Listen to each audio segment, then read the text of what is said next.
మనము ఇంతవరకు 5 ఆజ్ఞల గురించి చెప్పుకున్నాము. ఇది 6వ ఆజ్ఞ. ద్వితీయోపదేశకాండము 5వ అధ్యాయము 17వ వచనము, నరహత్య చేయకూడదు.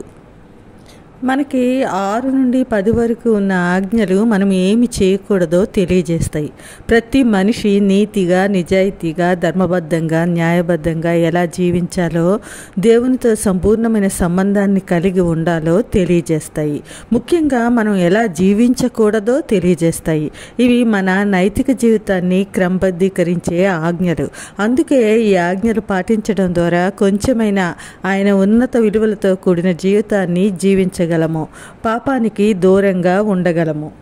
ఇక్కడ 6వ ఆజ్ఞ నరహత్య చేయకూడదు. అంటే మనం ఏమనుకుంటామంటే మనిషిని చంపడం అని అనుకుంటాము.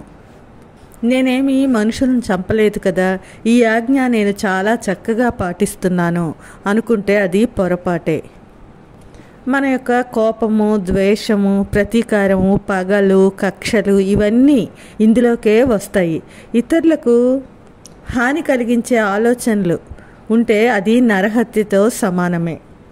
సహాయం అవసరమైన వారికి, బాధలో ఉన్నవారిని ఆదుకోకపోవడం, ఇతరులను వంచడము, మోసం చేయడము ఇవన్నీ కూడా నరహత్యతో సమానమే.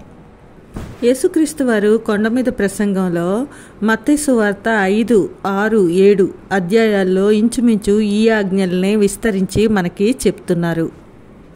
మత్తయి సువార్త 5:21 నుండి 26 వరకు మనం చూసుకుంటే, తన సహోదరుని మీద కోప్పడు ప్రతివాడు విమర్శకు లోనగును, తన సహోదరుని చూచి వ్యర్థుడా అని చెప్పువాడు మహాసభకు లోనగును, ద్రోహి అని చెప్పువాడు నరకాగ్నికి లోనగును.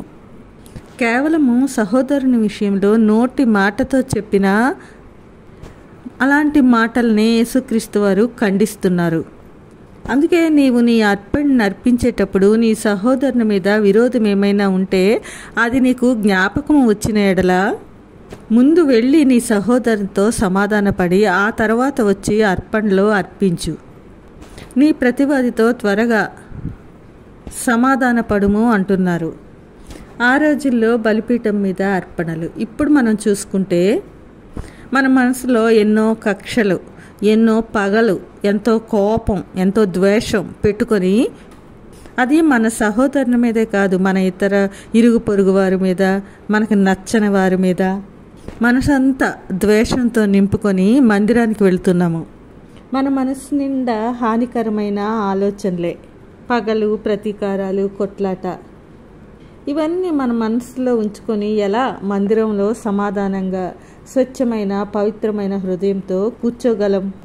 ఒక్కసారి ఆలోచించి మనల్ని మనం పరీక్షించుకుంటే ఎంతో బాగుంటుంది. మన మనస్సులో ఉన్న వైరుధ్యత, విరోధాలు అన్నీ క్లియర్ చేసుకుంటే, మనకిష్టం లేని వారితో మనం సమాధాన పడితే అందులో ఏం తప్పు లేదు.